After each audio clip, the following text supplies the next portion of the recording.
जितनी चर्चाएं परिचर्चाएं हुई हैं सारी शायद नगर नारायण के संदर्भ में हुई है, और किसी को भी कन्वेंस कर लेंगे आपको ये करना चाहिए, आपको ये नहीं करना चाहिए।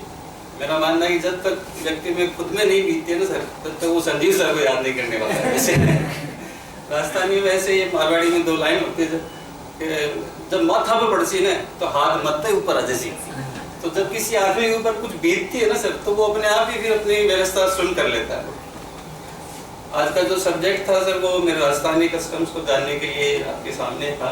तो पहले अपन सभी राजस्थानी कहावतों के माध्यम से भाषा को जानने का प्रयास कर रहे थे, और इस बार सर की रिक्वेस्ट पे, या मैंने इनको रिक्वेस्ट की थी कि टॉपिक थोड़ा चेंज कर दें, तो परिधान को चुना है सर। और परिधान में सबसे पहले सिर से ऊपर पगड़ी है, तो पगड़ी को ही चुना गया। हमारी पगड़ी जो है वो कोई 2-4 मीटर का कोई कपड़ा नहीं है, उसके पीछे लंबी लंबी कहानियाँ हैं। आप मान लीजिए सर, पुराने टाइम में आप देखो, पगड़ी को देख के आप किसी की स्टेट का पता लगा सकते थे, किस स्टेट से है, या आप ये बता सकते हैं कि वो मारवाड़ का है, या ढूंढाड़ का है, शेखावाटी का है, या मेवाड़ का है।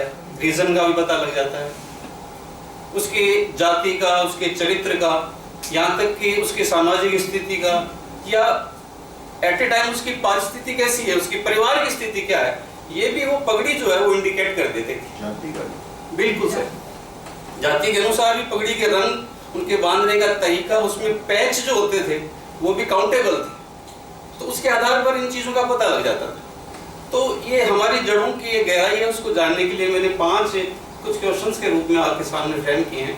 तो 1 बाय 1 अपन डिस्कस करते हैं, और मैं आपसे पूछता हूँ उसके पीछे क्या आशा है, वो यदि आप बता पाते हैं तो वो गिफ्ट जो है वो तो आपको देंगे सर। सर पहला दीजिए आप सर। 2 व्यक्ति जो आपस में पगड़ी बदल लेते हैं, उसका क्या अर्थ है? आप देखिए सर, कुछ समाज में तो ऐसा है कि वर और वधू के पक्ष के लोग जब मिलते हैं तो लड़के और लड़की के जो पिता हैं, जो बड़े हैं, वो आपस में अपनी पगड़ी बदल लेते हैं। उसके पीछे आशय ये होता है कि आपके कुल की मर्यादा मेरी है, मेरे कुल की मर्यादा आपकी है।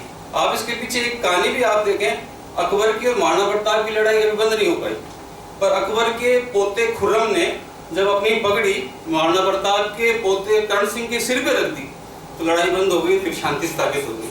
और वो पगड़ी आज भी उदयपुर के संग्रहालय में आप जब भी जाएं, विजिट करें, तो आप देख सकते हैं वहाँ पड़ी हुई। तो इतनी बड़ी इसके पीछे लॉजिक था इसके पीछे। सेकंड लेसन, अपने से बड़े या स्वामी के पैरों में अपनी पगड़ी डाल देना। पुरानी फिल्में देखी होंगी सर कि बारात आती है, फिर वो कोई दहेज की मांग करता है, तो दहेज होता नहीं है, फिर वो गांव का मुखिया या लड़की का जो पिता है वो अपनी पगड़ी उनके पाँव में रख देता है कि मेरी इज्जत जो है वो आपके हाथ में है, अब आप ऐसा मत कीजिए। तो किसी का आधिपत्य स्वीकार कर लेना या अपने आप को निर्बल साबित कर देना, ये सारी जो है वो पगड़ी के मार्फत से बताई जाती थी सर। तीसरा लें सर, अपनी पगड़ी को गिरवी रख देना। पुराने जो जयपुर है परकोटे वाला, उसमें भी आप देखो जब कोई दुकान वगैरह किराए पे लेते थे तब ये कहा जाता है कि आपको अपनी पगड़ी रखनी पड़ेगी। पगड़ी का मतलब ये नहीं था कि वो कोई कपड़ा वहाँ रख देगा, एक नॉर्म्स था व्यापार का। अपनी इज्जत है जी, आज भी यही पूछते हैं दुकान की पगड़ी की जी जी। और जब टाइम दे तो मैं एक बात बताऊँ आपको।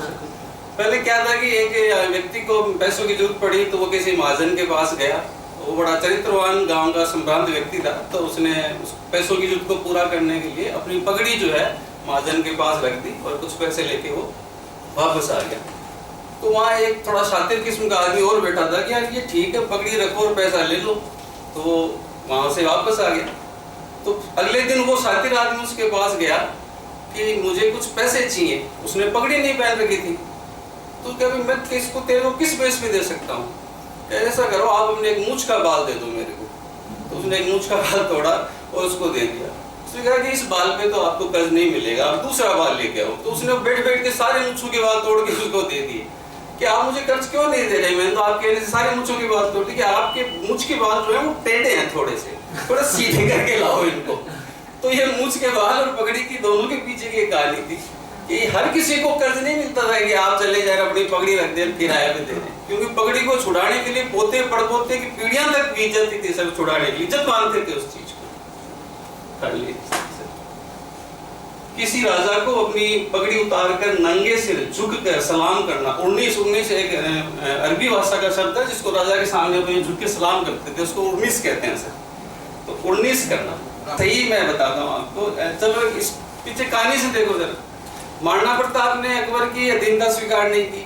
महाराणा प्रताप का एक चारण जो कवि है वो अकबर के दरबार में जाता है। अब जब वो उसको सलाम करता है, उन्नीस करता है, तो वो अपनी पगड़ी उतार के हाथ में रख लेता है और फिर अकबर को वो उन्नीस करता है। तो अकबर बड़ा क्रोधित हो जाता है कि मैं तेरा तो चारण रह गया, अदरवाइज मैं तेरा सर जो है कलम कर देता, तूने ऐसा क्यों किया। उसने कहा कि ये जो पगड़ी है ना, मुझे महाराणा प्रताप ने मुझे दी है। महाराणा प्रताप ने अभी आपकी अधीनता स्वीकार नहीं कि मैं उसको आपके सामने नहीं झुका सकता। मैं बिल्कुल आपका मानता हूँ, आप मेरे राजा है, पर ये पगड़ी महाराणा प्रताप की, जिस दिन वो स्वीकार कर लेंगे आपके अधीनता, तब मैं पगड़ी सहित जो है आपको निष्ठ करूंगा। इसलिए वो उन्होंने पगड़ी उतार के अपने हाथ में रखी। तो नंगा सिर जो है वो अपशकुन माना जाता था। तो इसके पीछे बड़ी कहानी है अपने रास्ता में। तो लास्ट सर में पगड़ी पर मिट्टी पड़ना, माथा में धूल मत गिरा दीजिए। मतलब सिर में मिट्टी डालने का मतलब, पगड़ी पे मिट्टी डालने का मतलब हो गया मेरी कुल की मर्यादा का सत्यानाश मत कर देना, ये आप बचा के रखो। इस तरह की ये कुछ मैंने कहावतें चुनी थी सर कि पगड़ी के ऊपर है। और वैसे ठीक लगा सर कि आप सभी अपन लोगों को अच्छा खासा ज्ञान है सर इस चीज़ों का, ऐसा तो नहीं है। Thank you sir.